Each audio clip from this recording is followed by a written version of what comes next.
Right, thank you for a very enjoyable day and some very useful discussions. I hope you've all found it interesting. Just from an outsider's perspective, it looks as though, and from hearing the discussions on the table and the panel discussions, it certainly seems, from my perspective, that you're very much in a place that we were in 2000. You've got one sector pitched against another, and this wasn't a very good place to be. You've got the quality assurance schemes in place, it would seem, pretty much. You've got mechanisms for funding in place as well. Very fortunately, we found a lead organisation in the National Farmers Union that represents probably 65% of the producers in England, that persuaded the other farming organisations from around the rest of the countries, from Scotland and Ireland and Wales and across the sectors, so the beef producers organisation and the National Sheep Association. They managed to pull them all together, which I think was the starting point of bringing the development of the Red Tractor logo forwards. And then as I mentioned earlier, the real tangible benefits occurred when we managed to put that logo together from sort of the very distinct schemes. And the one thing I've written here is we very much are better together. We don't need to be necessarily too concerned, although it's always in the back of our minds, about one particular sector of the industry being potentially weaker than the others in the eyes of the consumer.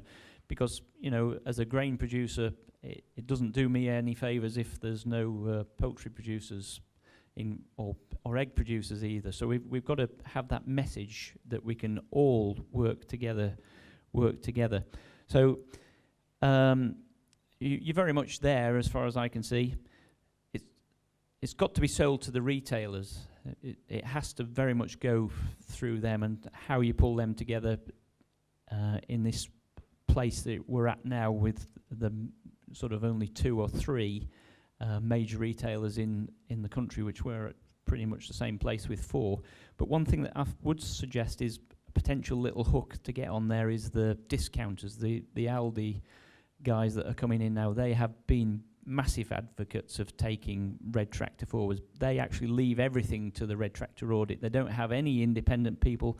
They're buyers. They don't really have any buyers. They send contracts out to producers, and if you're Red Tractor assured, they take your produce in. If it meets the spec, you get paid. If it doesn't, they don't deal with you again. It's quite simple. So I would suggest there's a real hook there to utilise those guys to start working the way forwards. So I think the other people that really you need to start engaging with as an industry are, and it's been highlighted, and we've had to start doing it, is at the consumer end as well, and bringing those guys in to put pressure on the retailers from the other end.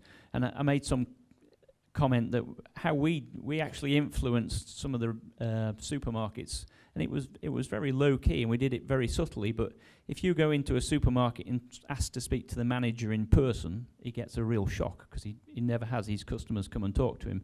And if you get 3 people to go in, 3 or 5 people to go and ask for the same product, he regards that as a massive part of his customer base coming in and asking him for something. So speak to the consumers, the ultimate consumer, the person that's making the purchasing, and their children, and persuade them to come at the retailers from the other end, as well as from the farming organisations going at it from the top end. And then I think you're potentially pulling your way towards developing one unified brand.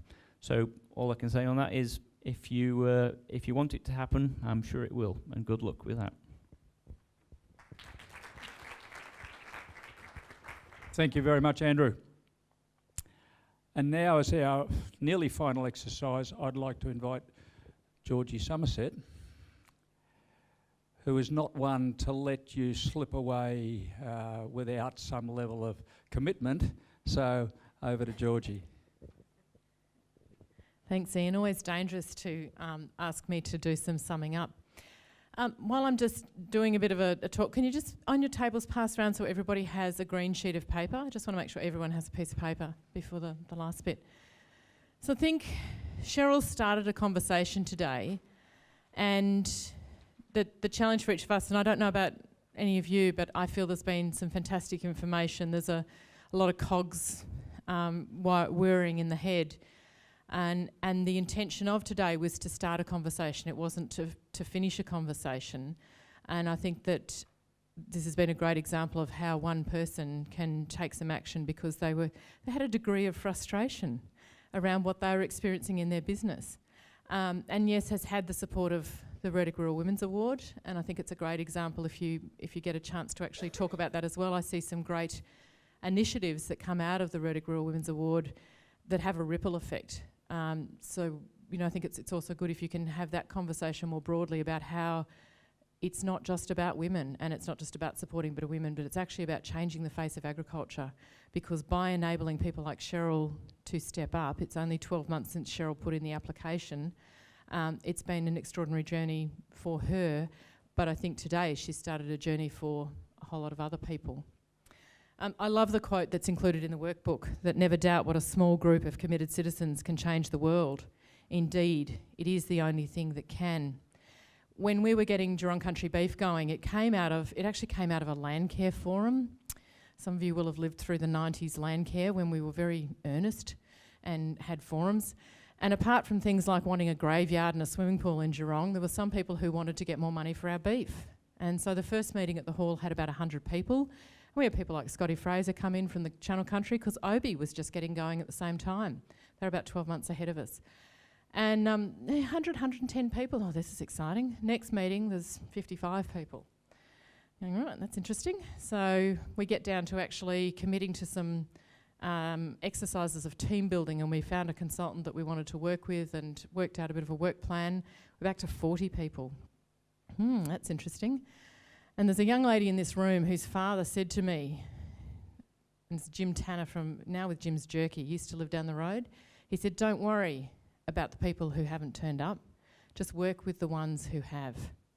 And we came down to 11 families, and we still have an incredible connection, because for 6 years we had a fantastic market for our heifers. Those butchers had no idea. They wanted a 180 to 200 kilo steer. By the end of it, I was selling them 225 kilo heifers. They had no idea about the difference. They just thought they were the best cattle they'd ever got. But we worked together really closely, and I worked with the people who turned up, and that's what's happened today. You guys have made a commitment and turned up. We do want to do a bit of a scribing thing, but before we do, I'm going to give you a minute so you can do your timers. I want you to write down on a piece of paper, what are you individually going to do that you can take home? You're going to put this up on your wall. What are you going to do as a result of today? I just want you to write one thing for you. I'm a bit surprised Ian hasn't got lots of coloured pens on the table as well for you, but you can decorate it when you get home. You've probably all got colouring pencils now. I've been given a set. My daughter thinks it's ridiculous, but colour it in, put it up on the wall. There's a combination of individual commitment, but what we also want to collect, and Cheryl wants to take away, is the details of those who've put their hand up. So I now want you to spend probably 2 minutes just with a scribe on your table, actually collecting names and details for people who want to commit and what they can commit, and we'll draw that into some sense of order. So if you can pass that on to your scribe and spend just a couple of minutes doing that.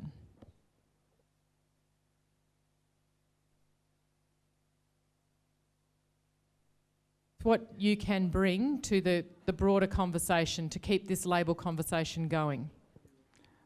And just as a small aside, that might be personal, it might be enterprise, it might be association.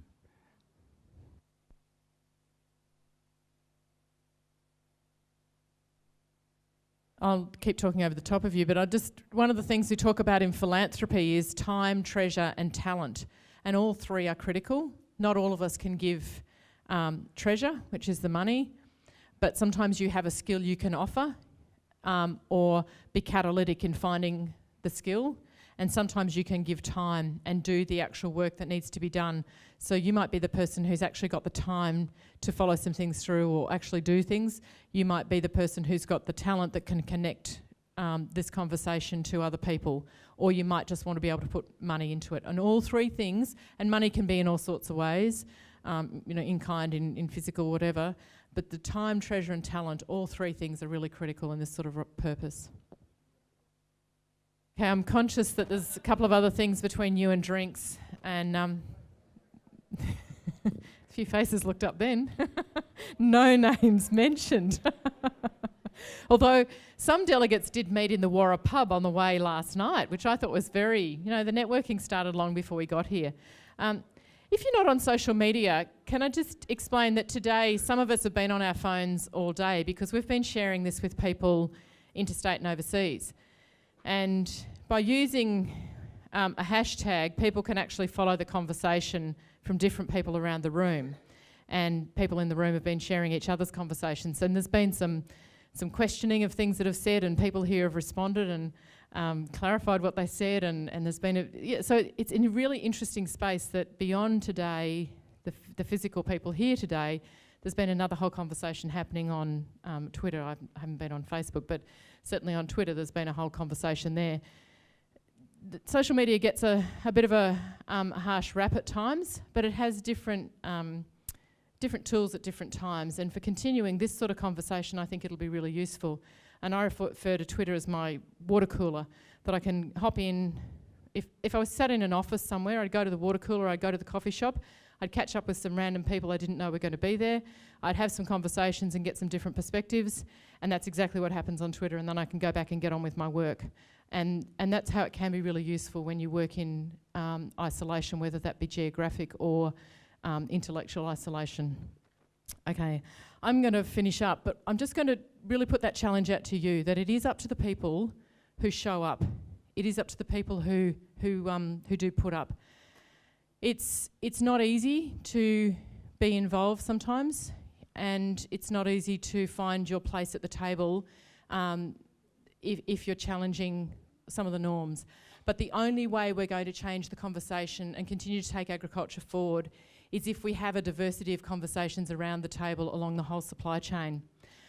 The other thing is that we need you to encourage other people to step up. So if someone you think would be good but needs encouragement, I really ask you to, what I call, scaffold them.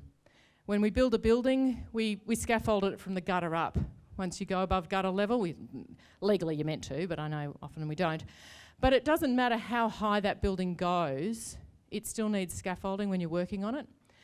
And I look at people the same way. Often we elect leaders, we choose leaders, we put them up there and we go, well, they're right now. They're fine. I'll just get on with my world.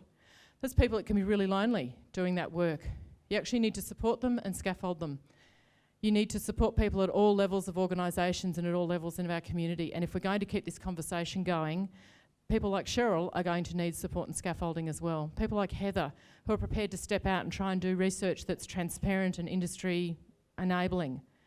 We actually need to support them. We need to find the connections. We need to scaffold them. So I'd really put the challenge out to each of you about the individual responsibility you're going to take to change the conversation. Ian said to us earlier in the day, no buts. Take home no buts. And if it is to be, it's up to me. Gee.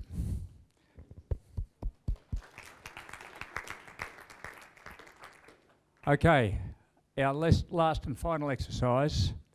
I'm going to be going around the tables collecting what the scribes have done in the past 3 exercises, whilst you are giving us your feedback anonymously or otherwise on this evaluation form. I believe you each have one.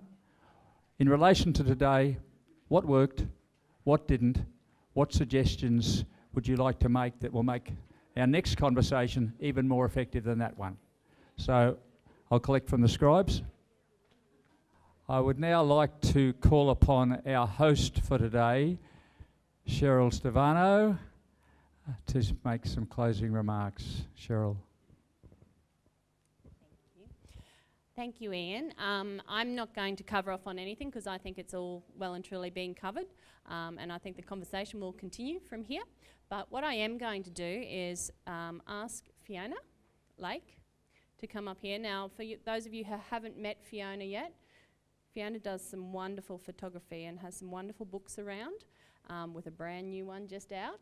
But I'm going to ask, firstly I'd like to ask Andrew to come up. Fiona has kindly donated some thank you gifts, which I think are rather exceptional. So I would really like to thank all the speakers, the panellists, but also every one of you for really taking this on so well. So yeah, Fiona. Yes.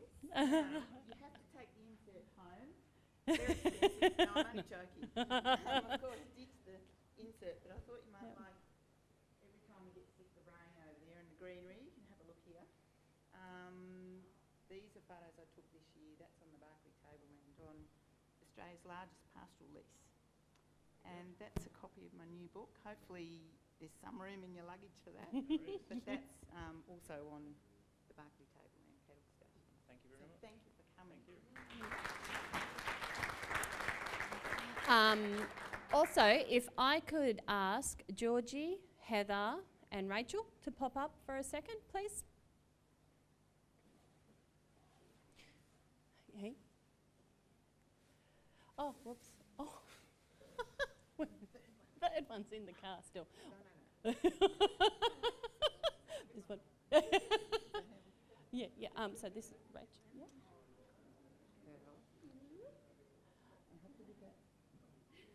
We've got one in the car. Sorry, Heather. We've got one in a miss. Sorry. And Dougal, Greg, and Richard. No, Richard Ratley. Sorry. Yes, Richard. Yeah. So yeah. Thank you so much. Like everyone, like the fact that what is really evident today is the fact that a lot of these guys have flown in, and it's been a bit of a stretch for them because they've had to arrive early this morning. They can't leave until the first flight out of Roma is not until 10 to 5 tomorrow night. So they really have been given up their whole weekend to come, and I think the contributions that they have made today have been absolutely excellent, and I'm very appreciative of the fact that they've all given up their time to come and be a part of whatever this may be the start of. Thank you very much.